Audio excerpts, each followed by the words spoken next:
अस्सलाम students, current skills academy में खुशामदीद। कैसे हैं आप सब? उम्मीद करती हूँ आप सब खैर आफियत से होंगे। हमारी न्यू एप्लीकेशन का काम स्टार्ट हो चुका है अल्हम्दुलिल्लाह। आज इसकी जो है वो दूसरी क्लास है। पहली क्लास में हमने इंट्रोडक्शन बताया था, आज हम दूसरी क्लास पे काम करेंगे। ठीक है, तो हम जो है आज हम देखेंगे इसमें कि हम मीडिया को किस तरह से यानी अपने फ़ोन में मौजूद तस्वीरों को और वीडियो को किस तरह से अपने जो टाइमलाइन है उस पर सेट कर सकते हैं, और मीडिया में और लेयर्स में क्या फ़र्क है। ठीक है, तो हमें लेयर्स कहाँ से सेलेक्ट करनी है, यानी हम कौन से ऐसे मीडिया पे क्लिक करेंगे कि हम लेयर्स सेलेक्ट कर पाएँ, और कौन से ऐसे मीडिया पे क्लिक करेंगे कि हम डायरेक्ट अपनी मेन टाइमलाइन पर उस चीज़ को फिट कर पाएँ। ठीक है, तो आज चलते हैं अपने काम की तरफ। तो मैंने जो है देखें, आप जब भी खोलेंगे आपका ये इंटरफेस जैसे खुल के आएगा। ठीक है, या आपके पास जैसे अभी जो मेरा इंटरफेस खुला हुआ था वो खुल के आएगा। तो मैं यहाँ से आपको समझा रही हूँ क्योंकि कुछ बच्चे जो है वो परेशान हो जाते हैं कि हमें तो अगर हमें लेयर सेलेक्ट करनी है और हमारे पास मीडिया आ रहा है खुल के, तो हम लेयर्स कैसे सेलेक्ट करेंगे। तो उसका कोई मसले की बात नहीं है। उसमें जैसे मैंने आपको बैक एरो दबाया, ऊपर से बैक एरो दबा के आप उसको वापस अपनी जगह पर ला सकते हैं। इसी तरह का आपके पास इंटरफेस खुल के आ जाएगा। ठीक है, एस्पेक्ट रेशियो का मैं आपको पहले ही दिन ही समझा चुकी हूँ। एस्पेक्ट रेशियो आप यहाँ से भी सेलेक्ट कर सकते हैं। ये जो आपको 3 डॉट दिए हुए यहाँ से आप एस्पेक्ट रेशियो सेलेक्ट कर सकते हैं, और आप यहाँ से भी एस्पेक्ट रेशियो अपना सेलेक्ट कर सकते हैं। ये दिया हुआ एस्पेक्ट रेशियो का। ठीक है जी, तो हम कहीं से भी आपकी जैसी भी मर्ज़ी, मैं यहाँ से सेलेक्ट कर लेती हूँ। मैं 16:9 का जो वो है वो सेलेक्ट कर लेती हूँ। एक पूरा देखें पहले जो 16:9 करा तो ये तस्वीर जो है मेरी जो ब्लैंक पेपर है वो इस तरह से होकर आया। ठीक है जी, अगर मैं 16:9 सेलेक्ट करती हूँ आप देख सकते हैं मेरी स्क्रीन सीधी सीधी आ रही है। ठीक है जी, अगर हम 1 बाय 1 सेलेक्ट करते हैं तो ये देखें थोड़ी सी चकोर सा डब्बा आ रहा है, यहाँ से खाली है यहाँ से खाली है, लेकिन एक चकोर सा डब्बा बना हुआ आ रहा है। ये आप देखें, ये देखें ये चकोर सा एक डब्बा बना हुआ आ रहा है। ठीक है जी, ये लंबान चौड़ान दोनों बराबर है इसकी, सही है 1 बाय 1। और यह है 21/9। 21/9 में ये बहुत पतली सी होती है, जो इसकी स्क्रीन होती है ना यहाँ से, ये बहुत पतली सी होती है। ये देखें इतनी चुन्नी सी स्क्रीन है खाली इसकी। चौड़ान में लंबी होगी लेकिन पतली बहुत होगी, लंबी बहुत होगी। ठीक है, और ये है 4/5। 4/5 में जिसे लंबान में जिस तरह लंबी तो होगी लेकिन चौड़ान में भी थोड़ी सी चौड़ी होगी। तो ये आप अपनी मर्ज़ी से, लेकिन इस चीज़ का ख्याल रखिएगा कि जो आप रेशियोज़ चूज़ करेंगे उस हिसाब से अपनी वीडियो और तस्वीरें भी चूज़ करेंगे। बच्चे अक्सर यही जो मिस्टेक कर देते हैं, जो उनका साइज़ होता है, जो कैनवस साइज़ है, ये जो आप इसको देख रहे हैं ना, ये पूरा आपका कैनवस कहलाता है। ठीक है, अब इसका साइज़ आप रेशियो के हिसाब से रखेंगे। जैसा कि हमने ग्राफिक डिज़ाइनिंग में सीखा था कि हम अपना पोस्टर साइज़ बनाना है, या पम्फलेट साइज़ बनाना है, या यूट्यूब का थंबनेल साइज़ बनाना है, उसमें इस तरह के साइज़ हम लेते थे। यहाँ पे हम रेशियो की बात करेंगे। वीडियो एडिटिंग में रेशियो की बात होती है। ठीक है, आपने कितने रेशियो की स्क्रीन रखनी है, अपना कैनवस कितने रेशियो का रखना है। ठीक है, उम्मीद है यहाँ तक समझ में आ गई होगी। अब मैं आपको बताती हूँ कि आपको अपना जो मीडिया है वो किस तरह से सिलेक्ट करना है। मैं अपना जो एस्पेक्ट रेशियो है उसको ठीक कर लेती हूँ 16/9 का। ठीक है, अब यहाँ पे आपको नज़र आ रहा है ये टैप टू इंसर्ट मीडिया। यहाँ पे आप क्लिक करेंगे तो आप अपने फ़ोन की गैलरी में जाएंगे, जो आपकी मेन टाइमलाइन होगी।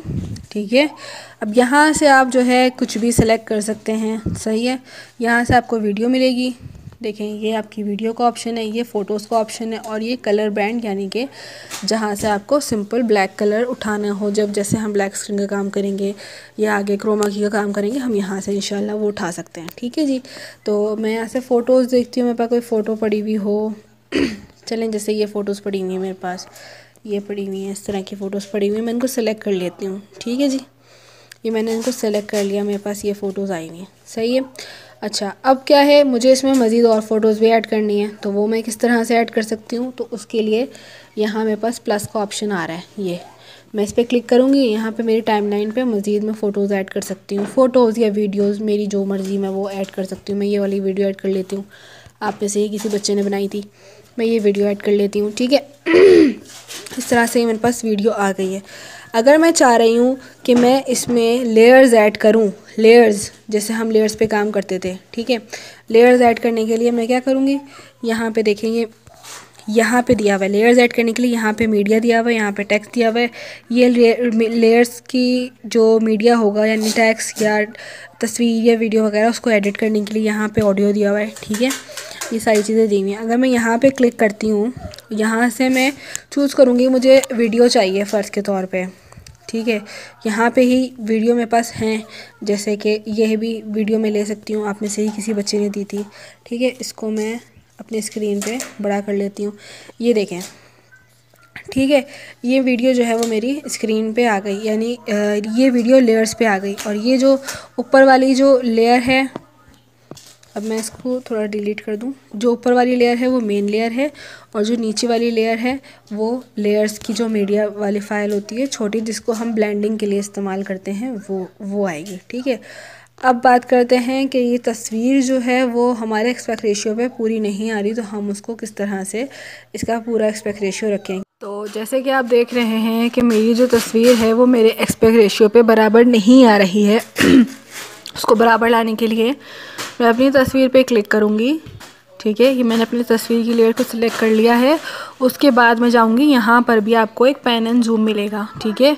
ये देखें, यहाँ पे आपको पैन एंड जूम मिल रहा है, ये रहा, ठीक है। यहाँ पे जब आप क्लिक करेंगे तो आपके पास इस तरह का नीचे ऑप्शंस खुल के आएंगे। एक है रैंडम पे क्लिक करेंगे तो ये अपनी मर्ज़ी से साइज़ बड़ा कर देगा। कभी किसी तस्वीर का साइज़ बड़ा करेगा, कभी किसी तस्वीर का साइज़ बड़ा नहीं करेगा। अभी जैसे इन्होंने मेरा साइज़ तो बड़ा कर दिया, एक तरफ से बड़ा हो गया, दूसरी तरफ से बड़ा नहीं है। दूसरी तरफ जो मेरी इमेज है वो अभी भी खाली खाली आ रही है, ठीक है।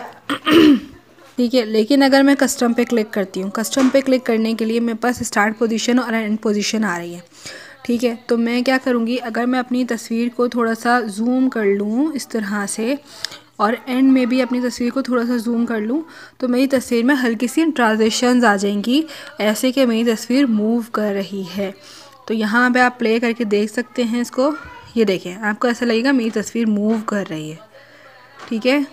ये इस तरह से ये होता है पैन एंड जूम का तरीका। इस तरह से आप अपनी वीडियो में भी लगा सकते हैं और अपनी तस्वीरों में भी लगा सकते हैं, ठीक है। तो ये हमारा आज का है। इसमें ट्रांजिशंस देख लेते हैं क्या क्या है। ट्रांजिशंस आपको यहाँ पे बेहतरीन ट्रांजिशंस मिल जाएंगी, ये देखें।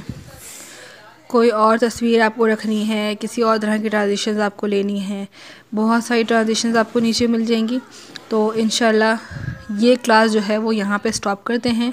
अभी नेक्स्ट क्लास में मिलेंगे तो आपको मुकम्मल और लेयर्स पर भी काम करना सिखाएंगे। उम्मीद है आप लोगों को ये क्लास पसंद आई होगी। अस्सलामु अलैकुम।